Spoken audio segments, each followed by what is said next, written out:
Hey guys, how to fix a touchpad not working problem on laptop. Today in this video I'm going to show you guys two methods.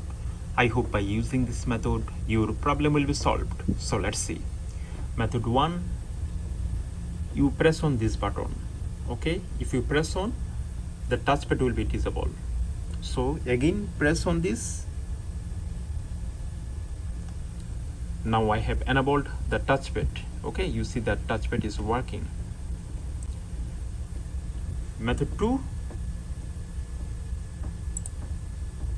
go to settings, then you click on devices, then from here you click on touchpad. Now here you see the option touchpad, you make sure that this option is on. If this option is off, the touchpad will be disabled.